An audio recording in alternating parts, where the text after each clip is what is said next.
നമസ്കാരം, മലയാളി വാർത്തയിലേക്ക് സ്വാഗതം. 40 പവൻ സ്വർണ്ണാഭരണം കളഞ്ഞു കിട്ടിയാൽ നിങ്ങൾ എന്ത് ചെയ്യണമെന്ന് കാണിച്ചു തരികയാണ് ഹോട്ടൽ ജീവനക്കാർ. മറന്നുവെച്ച 40 പവൻ്റെ ഓർണമെൻറ്റ്സ് അടങ്ങിയ ബാഗ് ഉടമയ്ക്ക് തിരികെ നൽകിയിരിക്കുകയാണ് ഹോട്ടൽ ജീവനക്കാർ. ഇന്നത്തെ കാലത്ത് ഇങ്ങനത്തെ വാർത്തകൾ തീർച്ചയായിട്ടും അത്ഭുതം നൽകുന്നത് തന്നെയാണ്. കാരണം ഇത്രയും പവൻ്റെ സ്വർണ്ണാഭരണങ്ങളൊക്കെ കളഞ്ഞു കിട്ടുമ്പോൾ അത് ഉടമയെ കണ്ടെത്തി ഉടമയ്ക്ക് തന്നെ തിരിച്ച് കൈമാറുക എന്നത് വലിയ മാതൃകാപരമായ പ്രവൃത്തി തന്നെയാണ്. അത്തരത്തിലുള്ള ഒരു മനോഹരമായ വാർത്തയാണ് പുറത്തു വരുന്നത്. ഗുരുവായൂർ പടിഞ്ഞാറേ നടയിലെ ഇന്ത്യൻ കോഫി ഹൗസിലാണ് ഇത്തരത്തിൽ നാടകീയമായ സംഭവ വികാസങ്ങൾ അരങ്ങേറിയത്. ഹോട്ടലിൽ ചായ കുടിച്ച് മടങ്ങിപ്പോയവരാണ് ഇത്തരത്തിൽ 40 പവന് സ്വർണ്ണാഭരണം അടങ്ങിയ ബാഗ് മറന്നു വെച്ചത്. ഹോട്ടൽ ജീവനക്കാർ മേശപ്പുറത്ത് ബാഗ് കാണുകയായിരുന്നു. അവരത് മാറ്റിവെച്ചു. അതായത് ഉടമ അന്വേഷിച്ചെത്തും എന്ന ലക്ഷ്യത്തോടെ തന്നെയാണ് അവർ അത് മാറ്റിവെച്ചത്. അവരുടെ ഈ കാത്തിരിപ്പിന് വിരാമം ഇട്ടുകൊണ്ട് അല്പസമയം കഴിഞ്ഞ ഉടനെ തന്നെ ബാഗ് അന്വേഷിച്ച് ഉടമ എത്തുകയായിരുന്നു. തുറന്നു നോക്കിയപ്പോഴാണ് അതിൽ നിറയെ സ്വർണ്ണമാണെന്ന് ജീവനക്കാർ പോലും അറിയുന്നത്. പിന്നീട് പോലീസിൻ്റെ സാന്നിധ്യത്തിലാണ് ഈ ഓർണമെൻറ്റ്സ് ഉടമയ്ക്ക് കൈമാറിയത്. പയ്യോളി സുരഫിയിൽ സതീഷ് ബാബുവിൻ്റേതായിരുന്നു 40 പവൻ സ്വർണ്ണമടങ്ങിയ ബാഗ്. കുടുംബസമേതമായിരുന്നു ഇവർ ഈ ഒരു ഹോട്ടലിൽ ആഹാരം കഴിക്കാൻ എത്തിയത്. ആഹാരം കഴിച്ചിട്ട് അടുത്തുള്ള ലോഡ്ജിലേക്ക് മടങ്ങുകയായിരുന്നു ഇവർ. അതിനുശേഷം ഹോട്ടലിലെ അതേ സീറ്റിൽ മറ്റൊരു കുടുംബം വന്നിരുന്നു. അപ്പോഴും ബാഗ് അവിടെ തന്നെ ഉണ്ടായിരുന്നു എന്നതാണ് ഏറ്റവും ശ്രദ്ധേയമായ കാര്യം.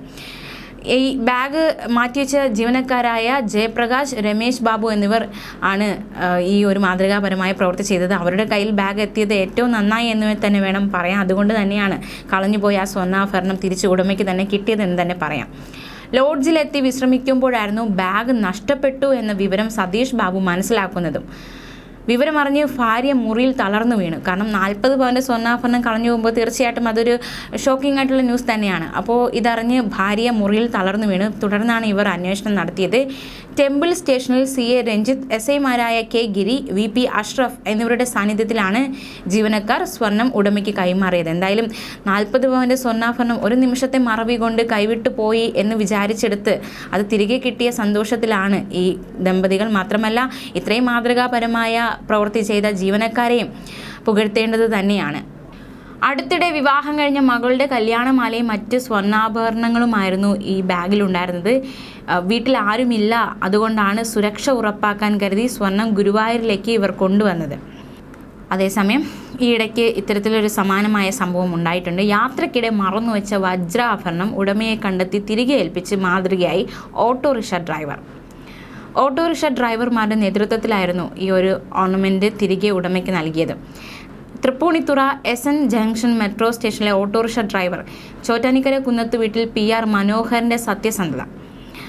അദ്ദേഹത്തിൻ്റെ ആ ഒരൊറ്റ കരുണ കൊണ്ടാണ് നഷ്ടപ്പെട്ടെന്ന് കരുതിയ ഓർണമെൻറ്റ് കോലഞ്ചേരി പോത്താനിക്കോട് വീട്ടിൽ പ്രിൻസിക്ക് തിരികെ കിട്ടിയത്. മെട്രോ സ്റ്റേഷനിൽ നിന്ന് കോലഞ്ചേരിക്ക് പോയ പ്രിൻസി ഓർണമെൻറ്റ്സ് ഓട്ടോറിക്ഷയിൽ നിന്നും എടുക്കാൻ മറന്നുപോയി. ഓട്ടം കഴിഞ്ഞ് തിരികെ എത്തിയപ്പോഴാണ് വാഹനത്തിൽ ഓർണമെൻറ്റ് പെട്ടി മനോഹരൻ കാണുന്നത്. തുടർന്ന് CITU യൂണിയൻ അംഗങ്ങളായ മനു, അഖിൽ എന്നിവരോടൊപ്പം കോലഞ്ചേരിയിലെത്തി ഉടമയെ കണ്ടെത്തി. ശനിയാഴ്ച രാവിലെ ഓട്ടോറിക്ഷ സ്റ്റാൻഡിലെത്തിയ പ്രിൻസിക്ക് തൊഴിലാളികളുടെ സാന്നിധ്യത്തിൽ മനോഹരൻ ഓർണമെൻറ്റ്സ് കൈമാറുകയായിരുന്നു. എന്തായാലും ഇത്തരത്തിലുള്ള സംഭവങ്ങളൊക്കെ നമുക്ക് ചുറ്റും അരങ്ങേറുന്നുണ്ട്. അതായത് 40 പവൻ്റെ ഓർണമെൻറ്റ്സ് കിട്ടിയാലും വജ്രാഭരണം കിട്ടിയാലും അത് കൈക്കലാക്കുക എന്നല്ല, മറിച്ച് അതിനെ ഉടമയെ എത്തിക്കുക എന്ന് ചിന്തിക്കുന്ന ആൾക്കാർ നമുക്കിടയിലുണ്ട് എന്ന് തെളിയിക്കുന്ന സംഭവങ്ങളാണ് ഇതെല്ലാം. തീർച്ചയായിട്ടും ഇത്തരത്തിലുള്ള വാർത്തകളും ഇത്തരത്തിലുള്ള പ്രവർത്തികളും മാതൃകാപരം തന്നെയാണ്. ന്യൂസ് ഡെസ്ക്, മലയാളി വാർത്ത.